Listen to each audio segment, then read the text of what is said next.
We are told within the book of Isaiah, chapter 8 and verse 16, bind up the testimony, seal the law amongst my disciples.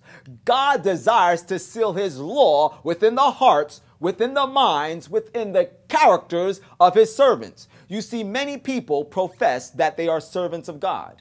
Many people profess to be Christians, and as you saw earlier, many people profess that they believe in God's commandments. But how many people actually have God's law sealed within their characters?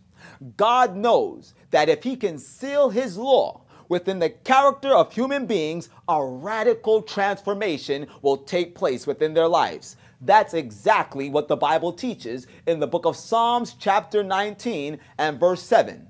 We are told there, the law of the Lord is perfect, converting the soul. When the law of God can be placed within our characters, it will convert us into a new type of creature, a new type of human being. What type of human being is this? The Bible will let us know in the book of Psalms chapter 119, verse 142. We are told there, thy righteousness is an everlasting righteousness, and thy law is the truth. When God can seal his law within our characters, we will become converted, transformed into human beings of truth. People that will speak the truth. People that will be kind, loving, and just. We will be creatures of truth when God can seal his law within our characters. And don't you want to be this type of creature? See, the Bible tells us in Psalms chapter 40 and verse 8, I delight to do thy will, O my God, yea, thy law is within mine heart. See, God knows that if he can place his law within our characters, we will find delight in him and not in entertainment, not in the music of this world, not in the fashions of this world. We will find our delight in serving God and in being obedient, in being creatures of truth. And when this type of radical transformation can take place within our lives, we will be just like Jesus Christ himself. Because the Bible tells us in the book of John, chapter 14 and verse 6, and Jesus saith unto them, I am the way, the truth, and the life. No man cometh unto the Father but by me. When God can place his law of truth within our character, we will be converted into creatures of truth, meaning we will be just like Jesus, who is the very embodiment of truth itself. Awesome, isn't it? And God is looking for human beings that he can make just like Jesus before he will allow the winds of destruction to be let loose on planet Earth. But you might be out there saying to me right now, well, nobody can keep God's law because the Bible tells us in the book of Romans chapter 7 and verse 14, for we know that the law is spiritual and I am carnal, sold under sin. Doesn't the Bible teach us in the book of Romans chapter 8, starting at verse 7, for the carnal mind is enmity against God, for it is not subject to the law of God, neither indeed can it be? Yes, my friend, you're right. It is impossible for the carnal man to keep God's spiritual law holy in his own strength. That is why we need the power of the living God. Remember, it's called the seal of the living God. Question: who is the living God?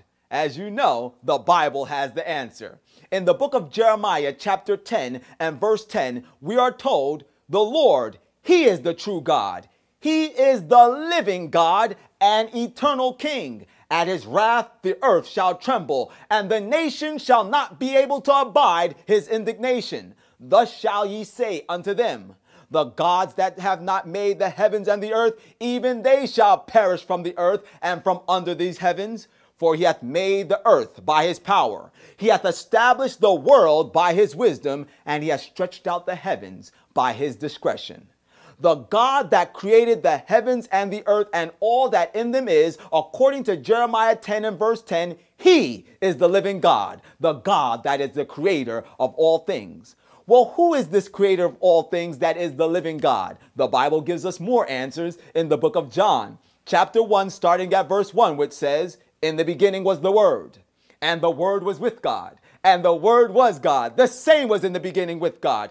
All things were made by him, and without him was not anything made that was made. The Word is the creator of all things that are in heaven, that are in earth. The Word is the living God. The Bible tells us more about this Word in the book of John, chapter 1 and verse 14, which says, "And the Word was made flesh and dwelt among us, and we beheld his glory, the glory as of the only begotten of the Father, full of grace and truth."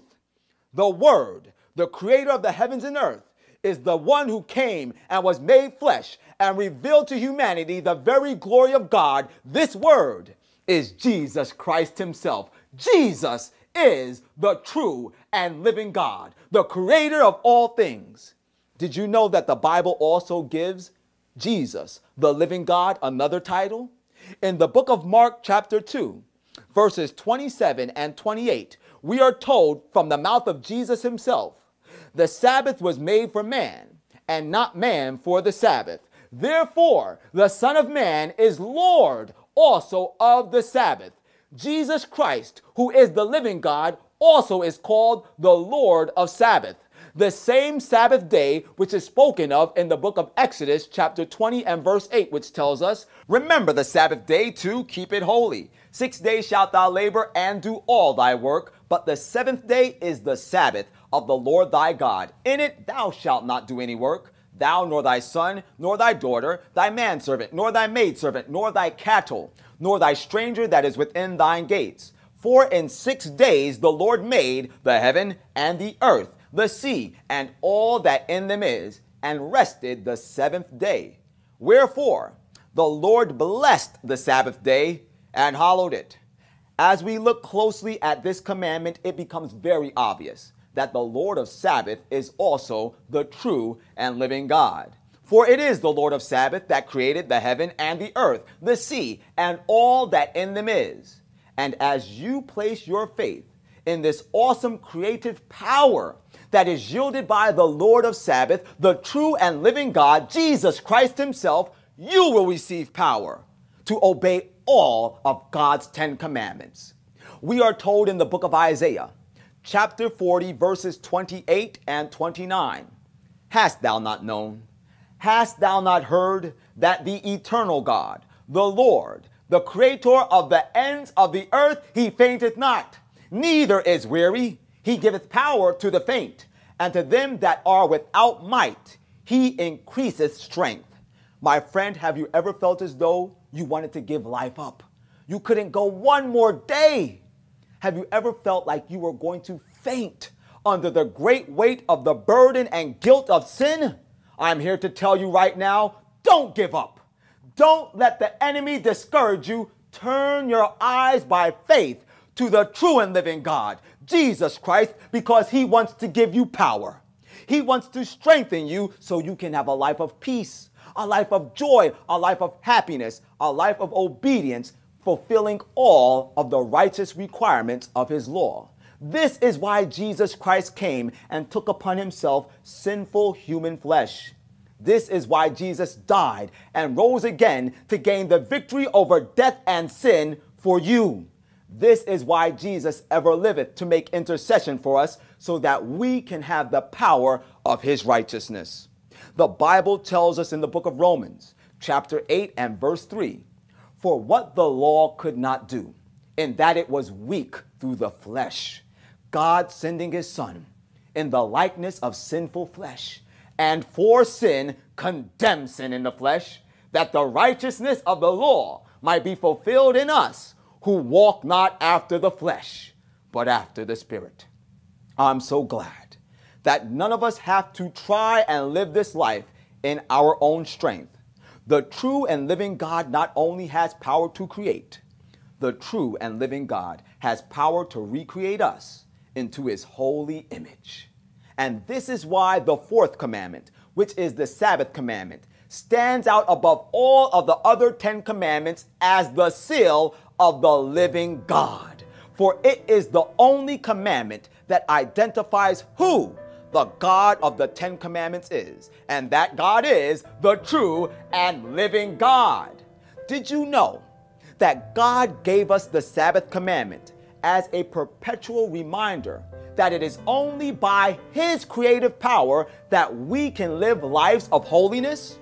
The Bible tells us in the book of Ezekiel, chapter 20 and verse 12, "Moreover also, I gave them my Sabbaths to be a sign between me and them, that they might know that I am the Lord that doth sanctify them." The true and living God, the Lord of Sabbath, Jesus Christ, is our only hope of holiness.